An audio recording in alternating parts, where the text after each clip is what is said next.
Okay, here we are, Francisco. We're live. We're here to talk about the conference that took place in Siena. So I was lucky enough to see you and Monica last week in Rome. We were hoping to cross paths again yesterday. Yes. Oh, Uh, sorry, I have something in my ear. I'm trying to. I, There we go. Okay. okay, here we But you,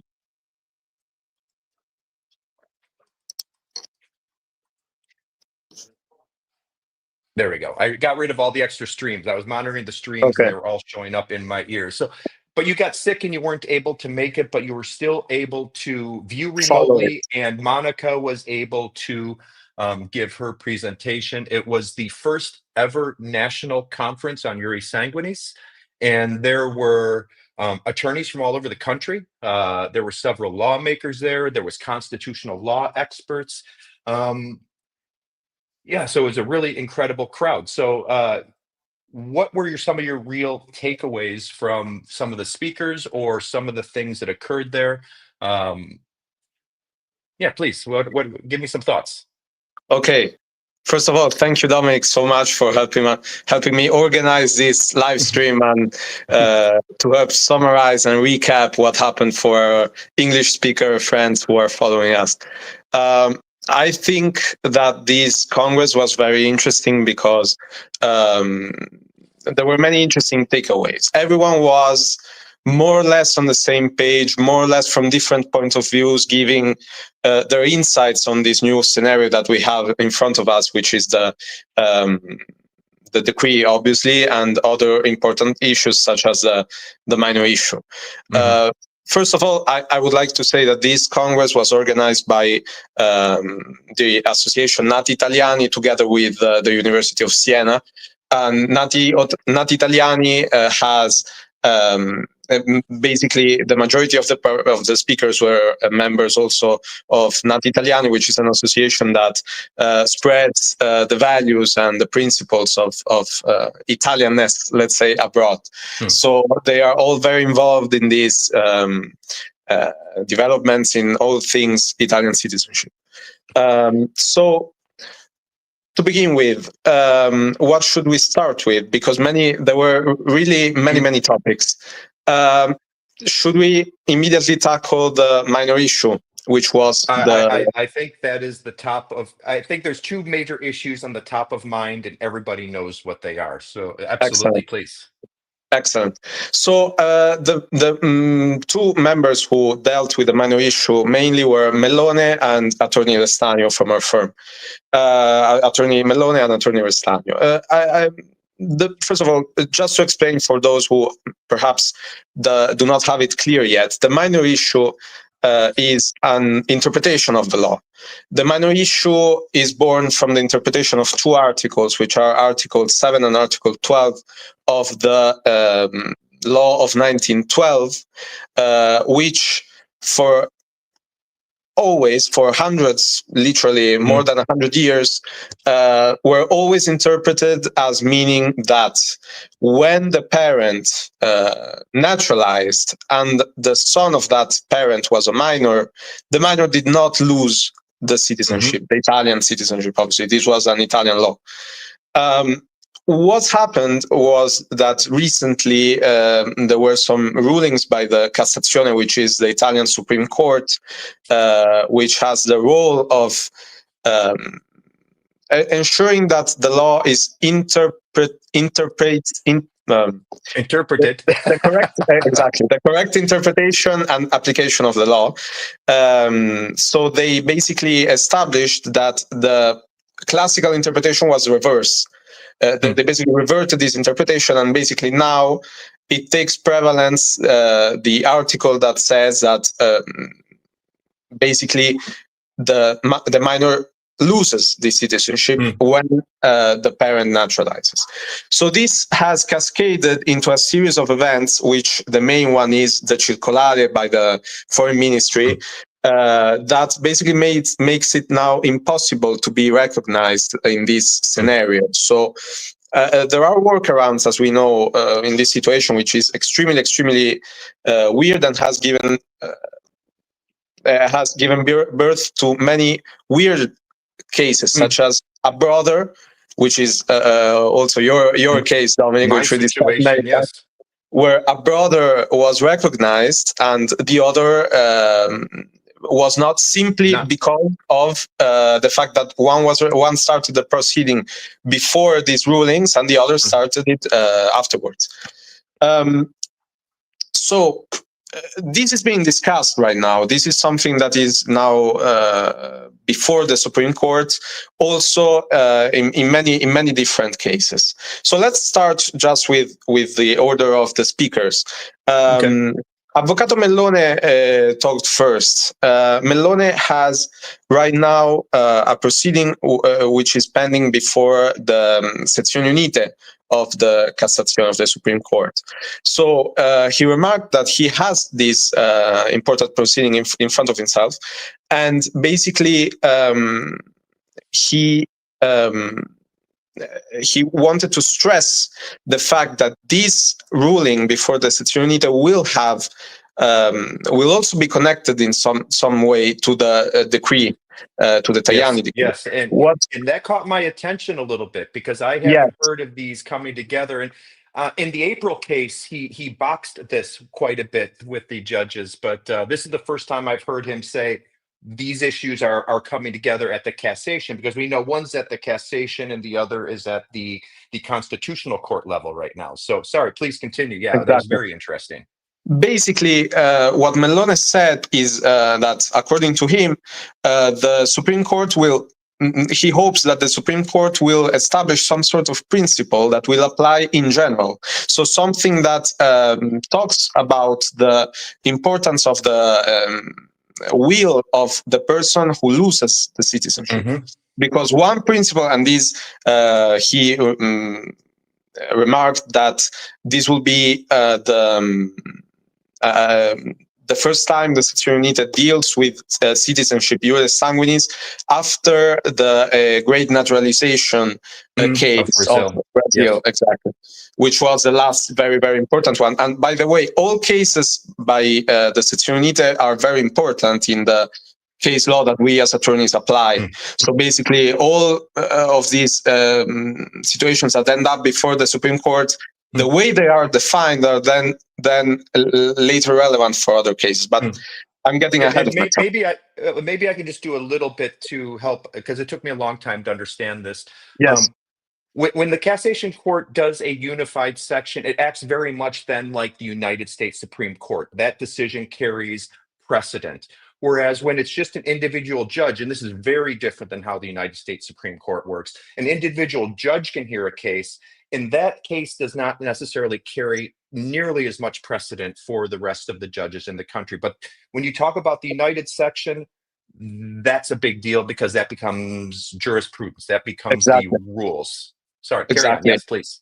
All the cases that what you say is exactly correct, and all the cases that established the minor issue as the right now de facto dominant interpretation were not by sezioni unite. They were single sections, sezioni singole of the Cassazione. So it's not that they establish it's not that they are not as important, but they have an importance of reputation and strength, let's say.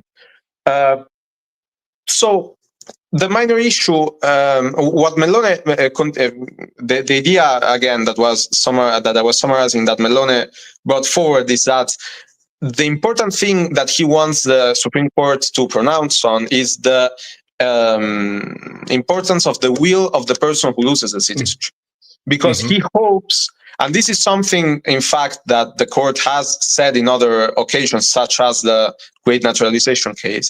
According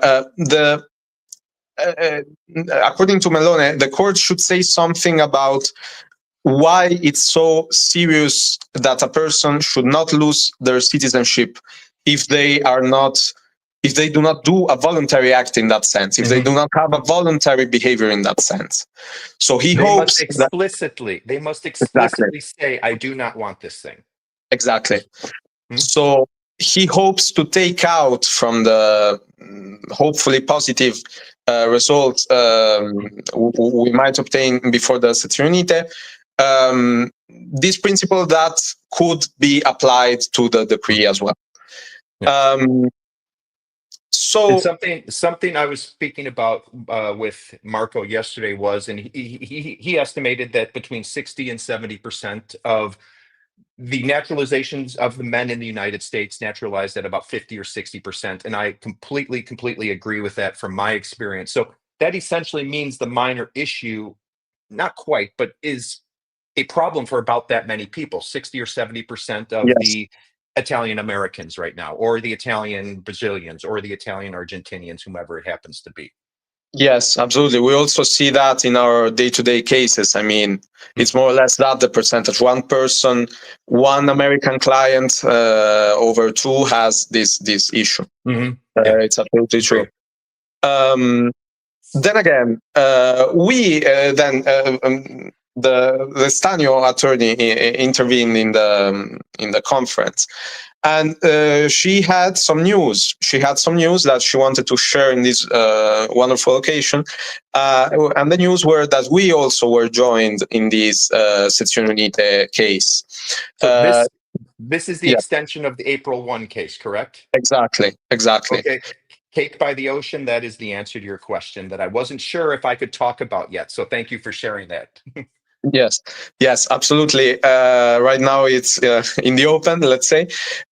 This followed our case in April 1st, and after um, after this case, it was suspended. It was suspended because Mellone case of the 27th of May, if I'm not mistaken, were referred from the normal section of the Cassazione to the sezione unite. So that referral, since it's more or less the same topic, it's exactly the same issue, the minor issue, impacted our case, which was suspended, because being similar, it was the usual practice of tribunals when a higher court, or in this case, a higher formation of the same court, is deciding the same topic, is to suspend. But following this, what the attorney focused really hard on was arguing that her case, our case, should also be brought forward before the sezione unite. So we presented a request in this sense in September 18th, which was accepted, and the court agreed with us, and they accepted that we also should be put in the position of bringing forward our, in this case, hers, important arguments before the sezione unite, because obviously the sezione unite ruling will impact the other ongoing cases, such as ours. And if our case was suspended, meanwhile the sezione unite decided, then de facto we didn't have a defense, because we couldn't argue for our case, obviously, or the case of our clients, obviously. Yes, of course. So what the attorney really focused on was trying to explain, first of all, the origin of the minor issue, which I tried to anticipate before, and which is basically based on a misconception, on a misguided initial case law, let's say, that had to do with a completely different case, which was a case of a Lebanese adopted individual, adopted minor, who lost the citizenship due to the naturalization of the father, but not because he was born Italian, because he acquired the Italian citizenship when he was adopted by this Italian individual. You understand? So this is not even, there's nothing Jure Sanguinis to this. There's nothing Jure Sanguinis to this, and it's a different article that would have applied in that case, not Article 7 and 12. You understand? Okay. So in that precedent, the Cassazione said this article applies, and then we don't know why the following rulings took on that precedent and continue saying this article prevails on the other in different scenarios, though. So this is what she really wanted to stress, and she tried to explain in the conference. And also, as I already also anticipated, according to her, the correct interpretation is the interpretation that makes, let's get more specific, Article 7 more important than Article 12. Always, I'm talking always about law of 1912, 555 of 1912. Basically, according to the thesis of our attorney, Article 7, the purpose, why shouldn't the minor lose the citizenship? Because the purpose of Article 7 was to protect the minor who was already born in a situation where he has an Italian household and lives in a foreign state. But now, is this where Jure Solis matters, correct? Exactly. Okay, and just to be clear, the United States is a juris solis country presently. Because anybody born within the boundaries of the United States automatically acquires citizenship. Exactly. So the case was that exactly how many parents naturalize in the United States, it's also true that many children were born in the United States. So if this interpretation is accepted, which was, by the way, the interpretation that was peaceful for 100 years, as I said. Very, very, very firmly established case exactly. law. The child was, since he was born, both American by soil and Italian by birth. And the article said specifically that these individuals should not lose the citizenship when the parent naturalized. Actually, because isn't there a word somewhere that's been argued in these, the word acquired, specifically around the American or the juris solis citizenship, because one cannot acquire necessarily something they're born with. Yes, this was an argument that is also this is an argument brought forward mainly by Meloni, if I'm not mistaken, that he argues that acquired means only voluntarily. Exactly. Yes. Something you have to take, not something that's just exists for the fact of your birth. Yes. So basically, this the minor issue was more or less it was what was discussed about the minor issue. It's just, let's say, a preamble of what will be really discussed before the sezione unite. This is just a little picture, a little glimpse into how the attorneys' minds are building their arguments. Exactly.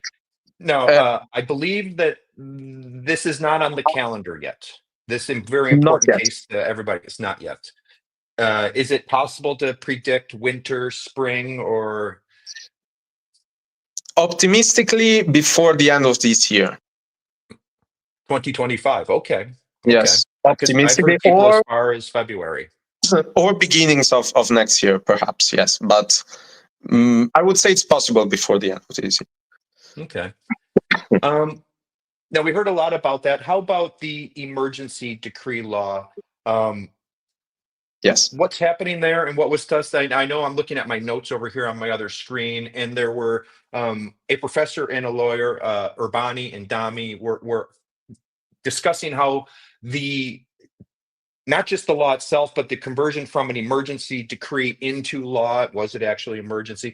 This may have violated several key articles in the Italian Constitution, and we haven't even gone up to European law yet, which sits above Italian law. Yes. Basically, the new decree was emitted via decreto legge. The decreto legge is a very specific type of legislation here in Italy, which can be issued when there is a situation of emergency. De facto, what many, this perhaps is not cited as much in these discussions about citizenship, but it's important to say that the decreto legge is widely used for situations that have no character of emergency at all. Exactly. Because it is a much more expeditious way to draft a law. And in this case, with a law designed to take by surprise people, it's the perfect tool, let's say. Then the decree needs to be converted by the parliament, which it was, and if it's not converted by the parliament, it falls retroactively, but it was not the case. The main concern about this type of act that was passed by the government is that it shouldn't be considered an emergency situation, and the citizenship is such an important matter that it should be left to the ordinary law. It deserves the full Exactly. debate, the full democratic, the full Exactly. legislative process. Exactly. Because exactly. it is a bedrock, foundational issue of Italy since the Spora began. Exactly. So it would have really been worth to have the ordinary legislative process with discussions, with compromises, with debates. Exactly. But this was not the case. Obviously, then now we have to consider the fact that the decree has been brought forward before the Constitutional Court. Currently, it's pending. It's the Torino ordinance from this year. And the attorneys involved that I remember are Bonato and Restanio, the attorney of our firm. There are others. I am forgetting right now, but there are others very important. So these, what the Constitutional Court does is it checks the compatibility of a law, any type of law, in this case a decreto legge, with the Constitution. So it doesn't deal with a specific case. It says this law works for us. I mean, it's legitimate. It is constitutional, or it isn't. So if the Constitutional Court will say that this decree is more specifically, let's get more specific. What is the aspect of the decree that was brought forward before the Constitutional Court? The retroactivity. Retroactivity. It is the problem. Yes. That is the main problem. There are many constitutional reasonings, let's say, of why the decree might be unconstitutional because of its retroactivity. First of all, the principle of legitimate confidence in the law, the legitimate trust in the law. That the law is stable and predictable. Exactly. This should mean that if a person, if a law has been applied in the same way for 100 years, and a person gets caught by surprise, there were many examples during the conference, very, very interesting, of, let's say, a person who had a child 5 days before the decree. How that person would go before the concert and register. Exactly. Because the child was basically, his citizenship was revoked without the possibility for them to do anything at all. As for many people, it's not less just than someone who never started the proceeding, let's say. So this is one of the reasonings. The other reasoning is the Article 3 of the Constitution, which is the principle of equality in Italy. Why is this distinction so arbitrary and retroactive? I mean, if a person is Italian, that person is Italian. It's not the fact that he was recognized or not, because it's a right that has already been a part of that individual's juridical sphere. You understand? So the distinction is purely arbitrary on what is called an irragionevole element. So an element without reasonableness, which is the moment of when someone applied for the recognition process, which has no correlation to the fact that he feels more or less Italian, or he has a connection of some type, or he doesn't have with Italy. You understand? So this is also the very important article. It's arbitrary. Are you Italian enough? Exactly. Becomes the question. Exactly. And these and others. I mean, I'm being very reductionist here. There are way more arguments that were brought forward and were discussed. Well, this is going to be a thing. Is there's multiple angles by which this is going to be attacked over time. Yes. So there's a couple of questions here, and I think the second question we'll talk to is from Jake Smith, and he says, does Italian law have the idea of severability, the ability to cut off? If part of the decree falls, does the entire law get struck down? And I'm going to start on this one for just a second because Maloney talked specifically about this. Yes. He talked about how the court can behave like a surgeon, and it can go in and say, these are the parts of the law these are the specific parts of the law that are unconstitutional. Now, please help me, and I'm no expert. You're the Yes. attorney in Italy. The Constitutional Court can either say remove these parts of the law. They could potentially do it themselves. They could send the whole law back and say rework it. So, just how does that behave within the Italian legal system, within the Constitutional Court? And then we've got another question about the Cassation Court after that. Okay, I will try to put it very simply. The Constitutional Court is the Constitutional Court ruling is a very fluid type of proceeding, but has very rigid premises. What do I mean? Mm. I mean that to bring something before the court, the Constitutional Court, you have to specify the specific article of the law that you bring forward, the specific aspect of why you believe it's unconstitutional, and the specific article of the Constitution that you believe it is in contrast with. So, having said this, I have said this and basically explained nothing, because the article of the decree is so convoluted and complicated that you can say this article is unconstitutional, but you understand that the court can make different considerations. But to answer the question, the specific question is the retroactivity of this decree constitutional? The court could say a total yes, so it could simply cut down the decree in the part that is retroactive. So the decree would stand for the future, for the people that were born after the decree. So those criteria would apply to everyone who was born after the decree. But it could say, yes, I don't remember if I said no, yes before, but it could say it's constitutional.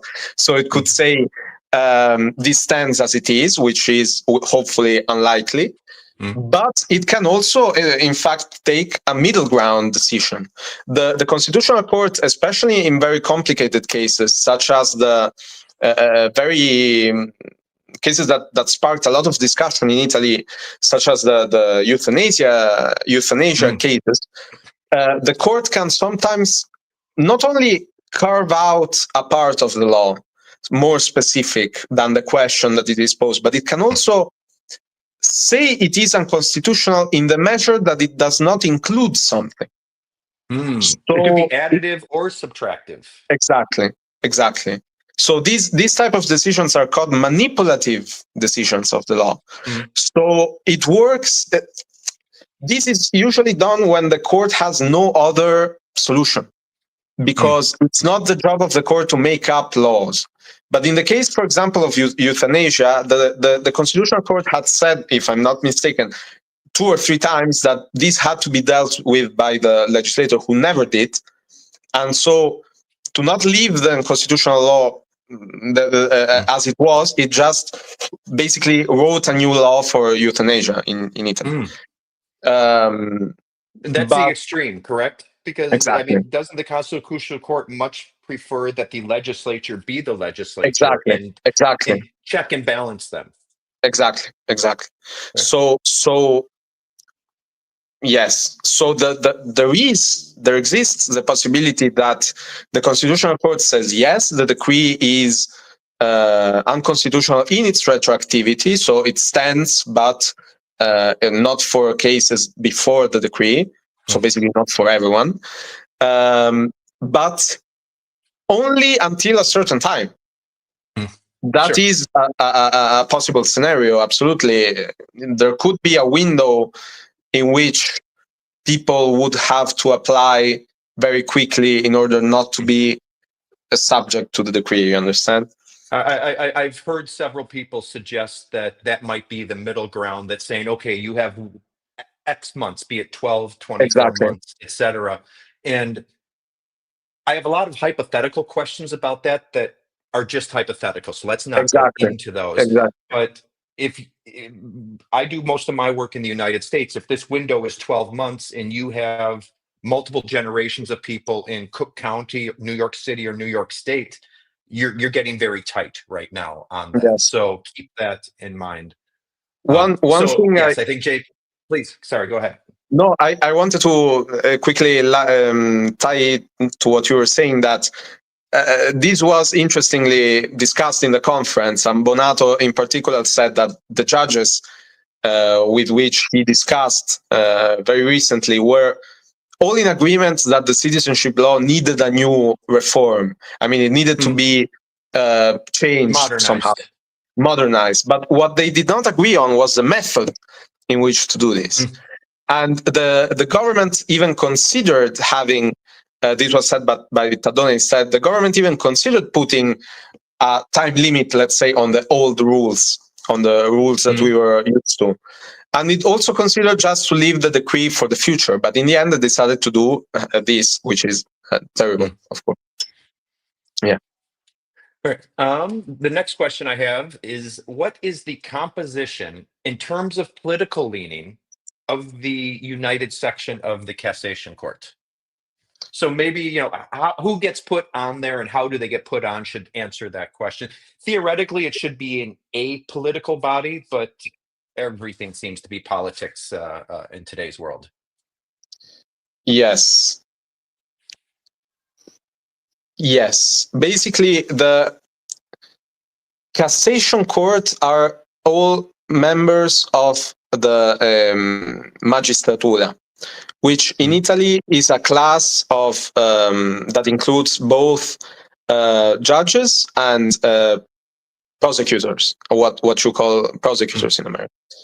You can only do one, obviously. You can be either a judge or a prosecutor. But all these positions are reached via public concorso, so public tests. So they are not like the Supreme Court in America, appointed by politicians. They reach that stage because they are judges with a judge career behind their backs. So it's not what is instead chosen by the parliament together with the president of the republic and the CSM, which is the council of the judges, is the constitutional court. So the Supreme Court are all, we can say, neutral members, because they are all there because they passed a public exam. Meanwhile, the Constitutional Court, there you could talk about appointed by left wing, appointed by right wing, but it's never really political leaning, the Constitutional Court. I wouldn't say it's politics plays such a huge role in these type of judgments as they do in the United States. Yes. And of course, every judge has personal feelings of where they live, and they're going to use those personal experiences, apply it to the law, etc. Obviously, I mean, judges should be third and impartial. Obviously, each judge has its own view of the situation. Ethos. Yes, absolutely. Yes. And then I think I've got one more question here, and then I think it's been a good chat.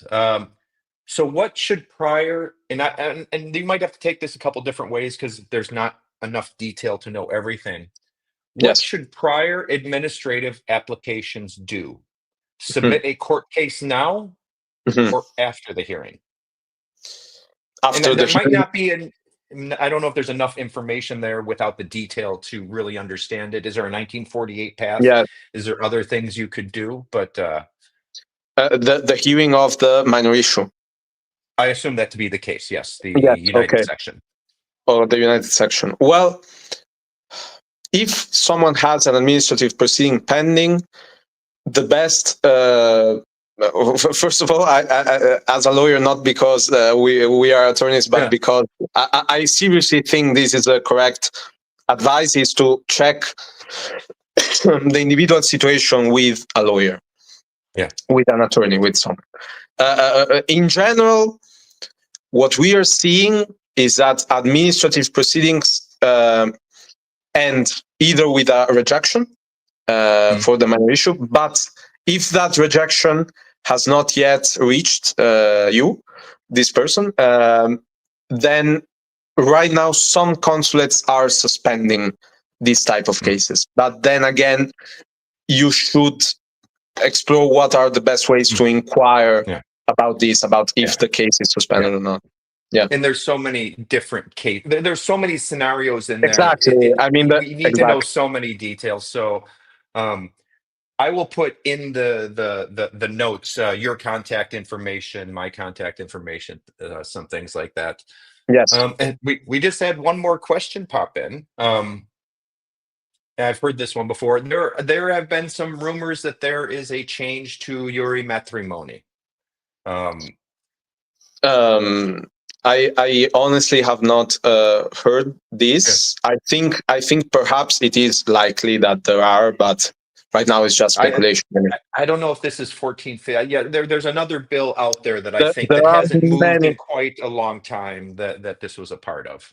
There are many laws that are currently being worked on, and this is why we always recommend to move quickly, because this was also said by Melone very rightly that there is no way, if the Constitutional Court declares the decree unconstitutional in its retroactivity or in other parts, then there is no way to avoid a new law in that case.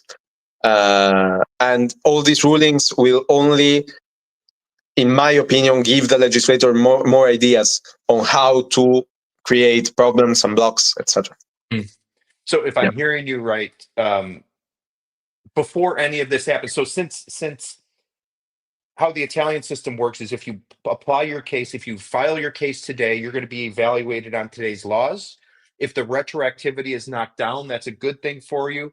And if then there's some additional legislative mischief, shenanigans, you would be protected from that. So the best advice I've been giving people is filing a case, especially if you've got the minor issue or a Tajani problem. If you've got a clean case, it's an entirely different story. But what you're buying is insurance for preserving the greatest number of options going forward. So if this is incredibly important, you're buying insurance that any option that becomes available, you'll be able to participate in. Yes. And then, well, we had one more question. I think this one, again, depends. For people on the wait list, is there advice for continuing or a judicial approach? This is so dependent upon your case. I think it's impossible to give a fair answer to that question without knowing a lot more specifics. I didn't catch the question. What is the question? For people that are on the wait list, should they wait or should they file a case? And that so much is dependent upon the specifics of your case. Yes. It's just not possible to give a fair answer to that. So. Yes. So, anything else to say? This has been a great chat. We've got 23 people watching us right now for a last minute chat. That's exciting. No more questions. Anything you wish to sign off with? If you need help in Italy, Restanio Law can help you in Italian, English, Spanish, all equally as competently. You're easy to get a hold of. You can be found on LinkedIn. You can be found on your website. And I handle everything on the American side. So anybody needs documents, amendments, corrections, etc. And then, of course, you've got a seamless communication between both myself and whomever on the Restanio team is taking your case. So anything you'd like to sign off with before we say, well, good afternoon in the United States, but good evening here in Italy? Yes. I wouldn't say. I would say just that these are very complicated times. And I think that hopefully we will get some help from judges, because many of the changes that were done are not only unfair, but really unjust, because they, in my opinion, really are against the most important principles that we have. So I would have an attitude of careful, cautious optimism. Cautious optimism, exactly. That is the expression. Yes. And then even after all of this, particularly around the decree, we haven't even begun to discuss EU law. So there's a whole nother Yes. level of strategy happening there. So with that, this has been a great first live stream we've done together, and keep your eye out. We'll do some more. So ciao. Thank you very much, Dominic. Thank you. Bye.